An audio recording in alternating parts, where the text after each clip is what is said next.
Welcome to Caps Off. You know the odds of getting a foul ball go up dramatically when a lot of fans are disguised as seats. Royals taking on the Marlins, and that young man reaches over the rail and snags a Martin Prado ball. 2 pitches later, does it again? Is he going to make another one? Do it. Did he? He got it again. You've got to be kidding me. The same kid. Oh, my goodness. That is what I call consistency, and that kid stepping up in the clutch as well. Speaking of consistency, welcome to yet another weekly edition of Caps Off. Phil Murphy here alongside Mark Donaldson.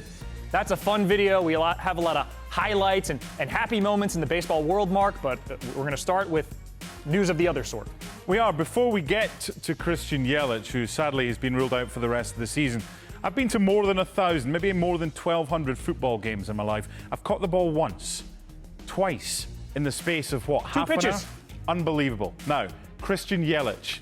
Bad news for the Brewers, huh? Yelich crumbles to the ground after fouling one off the top of the knee. The pain is not subsiding for him right now. This does not look good here. Christian Yelich, Brewers star MVP of the National League, done for the season. You heard my colleague John Anderson mention it. Christian Yelich, MVP front runner in that conversation with Cody Bellinger, done for the year with a fractured right kneecap. The problem is, for the Brewers, they kind of need him to help get to the playoffs. It looks totally innocuous. It's not until you see it in slow motion that you realize how fast that ball's going, and there's no pressure on the leg. He's done. Yeah, that ball coming down right on his knee. Unfortunately, it happens to a few players per year, and more unfortunately, it happens to one of the most exciting players in all of baseball. So what does it mean for the Brewers? Well, obviously they're better with their MVP, reigning MVP in the lineup. 153-18 with him, 19-17, basically a 500 club without him. You see runs way up, the run differential is entirely different. Now the Brewers are trying to figure out how they make a playoff push without their best player. And someone who's hit many home runs and has helped them get into the playoff push as it is. Speaking of home runs, let's be a little bit more positive now. And we're going to have a look at this week's High, Far and Handsome, because the home runs just keep going, don't they? Records falling all over Major League Baseball. We've already seen the Twins break the record for home runs in the season. Astros making a bit of history as well. Most homers ever in any game ever through 2 innings. They already have 3 at this point, and then Jose Altuve adds to it. Mike Fiers has a no-hitter this season, and the Astros are teeing off on him. Yordan Alvarez with the historic number 6, and we're still in the 2nd inning, Mark. By the way, you have no more uses of the word ever again, because you've used all your evers. Ever, the way you say it. So, you've got Altuve, you've got Alvarez. This ball only clocked at 416 feet, but the Astros with 6 home runs, up 10-0. 7th inning now. They're up 12-0. Robinson Chirinos hitting his 2nd home run of the game. Astros 7 home runs in the game, the first time since September the 9th, 2000. They win it 15-zip. Now, Mark, the Astros were your preseason World Series pick. Still are. Looking pretty good. Your boys' preseason World Series pick, they just clinched a spot in the playoffs. First team to do so. Yeah, but they're in with the likes of Macclesfield Town and Bradford City. I've got some tough opponents in my little division. So don't you give me this just because the Dodgers have done it. It's not easy to clinch the division 7 straight years. Only the Braves of the early 90s and the Yankees of the mid-90s have longer streaks in the divisional era. Here are the Dodgers making it official. Darn near 20 games up on the rest of their division. Popping bottles. They will be playing baseball deep into October in Los Angeles, and I'm feeling pretty good about my World Series pick at the moment. So am I. Just want to cut to the chase at the end and have the Dodgers against the Astros, or the Dodgers against the Yankees. Fantastic. You against me, Houston against Los. Who would win that? We'll find out. Mention that soon, but we have other seats at the table to figure out. The NL wildcard race is a traffic jam. It's basically a 16 game of musical chairs with 2 seats at the table. The Nationals are in pretty good position. They're in the catbird seat, but that spot behind them, a lot of teams vying for position, including my Mets. Pete Alonso, the polar bear. They're only good when they're out of contention, they seem like they want to fade, and then they get hot, and then when they're at the doorstep, they stink. So now what? Because they're back in contention, are they going to be poor again? That's my concern. They have a series coming up against the Dodgers, who aren't bad, as we've already mentioned. But Pete Alonso closing in on that rookie home run record, putting the team on those broad shoulders of his. What about their divisional rivals, the Phillies? They just won a series against the Mets, which hurts the playoff chances, but $330 million well spent on Bryce Harper? Yeah, and the other thing as well, unlike in football, whereas you can have momentum at the end of the season, but you're probably too far out of it by then, you could go through via the wild card, and you could still win the World Series. It's all about momentum at the end of the season. Who else you got? Well, we already talked about Christian Yelich's injury, so no video of him. He's not going to be a part of it. How about Chris Bryant? This guy's an MVP caliber player when he is hot. The Cubs right now have the second wild card position, but all the teams we've mentioned are closing fast on them.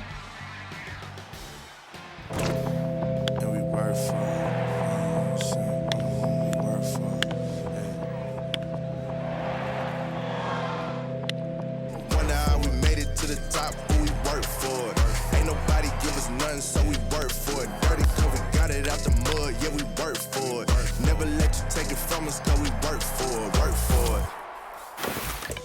One team for which we didn't have video yet, we just showed it, maybe the hottest of the lot, in the desert, the Arizona Diamondbacks. What do you have there? I've got to put this right by my microphone, so it's really loud. That's obnoxious. Well, when there's not that What many. is it? It's a rattle. It's a snake rattle. Ah, Diamondbacks, the snakes. See? It's the snake here. Let's see. Camera. See if we can do this. Look at the snake. There's the old. Look at that.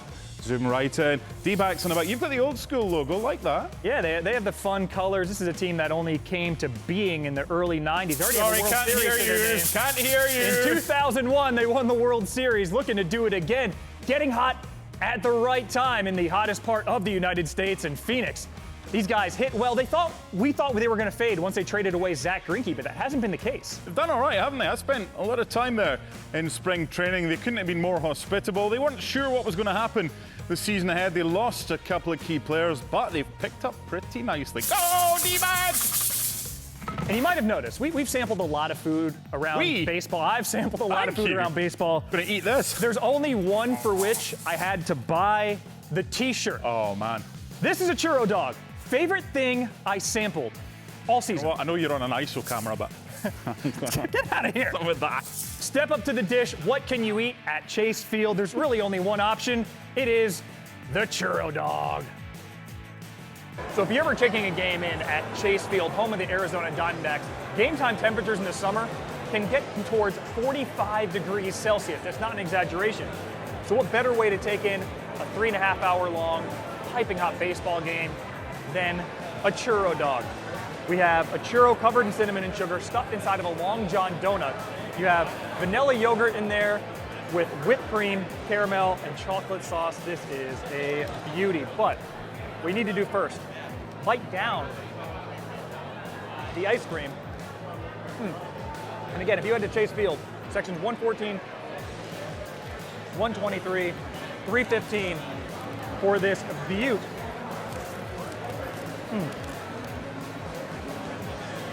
Really, every dessert flavor you could want in here. Ice cream, you have vanilla, chocolate, all the sugar in the world. Calorically, one of the more expensive things you'll buy at a ballpark, but again, on a hot day in Arizona, it's worth the trip.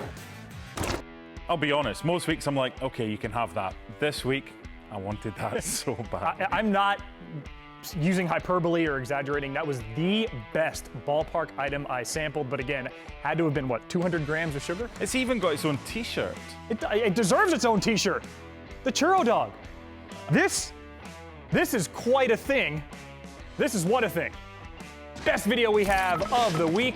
We'll start with Mariners Astros, and I'll start for a good reason. Justin Verlander strikes out Tom Murphy. No relation.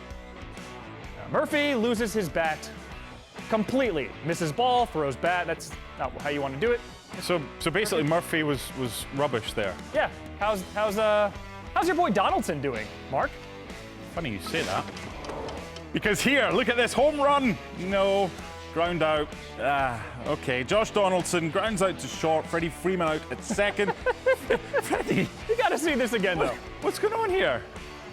So loses the handle, and then Freddie's just having a little fun with his dribble Cabrera. So both Donaldson and Murphy failed. It's like every week on Caps Off. Hey, at least Donaldson reached base safely. I'll give you okay. the Minus nod the there. Churro dog, though. But you saw his dribble Cabrera struggle with the exchange. A defensive play like that does not. Defensive, not this defensive. Defensive play like that does Goes not out across the qualify United you Kingdom. Defense. for offense. web gems. These are the best defensive plays of the week, even if I'm going to mess up the enunciation and put the emphasis on the wrong syllable. Butter, mutter. Water. Number 3, Diamondbacks Mets. Hey, Pete Alonso. Again. He can swing a big stick, can the polar bear, but there with the glove to Jacob deGrom. Come on, give us a pun. Glove is an open door. Very good. Number 2, Angels White Sox. Fly ball down the right field line. Ryan Cordell leaping. Into the net. catching. Now, would he have made that if the net hadn't No, been and this there? is a cool side effect that we didn't anticipate of this extra safety netting Yeah, around but if the you're in the ballpark. first row and you get squashed. Number 1, you can have it. Freddie Freeman hits it to right field. Ozzie Albies trying to go from first to third, and Bryce Harper with the hose. 5-tool player, power, speed, glove, and he's got an arm, throws an absolute dart to get the speedy Ozzie Albies at third, and the Phillies staying right in the teeth of that NL wildcard race with who? The Diamondbacks. I want them in contention as long as possible. Heck, I want them in the playoffs because maybe you and I have an excuse to go to a game and get a churro dog in person. I think you need it a little bit more than me, right? Come on now. I'd take it though. I'd take that. Honestly, that's made me so jealous. Best part of the baseball season, though, the next couple weeks. Stick with us on Caps Off. Catch. For more, he's Mark, I'm Phil. Goodbye.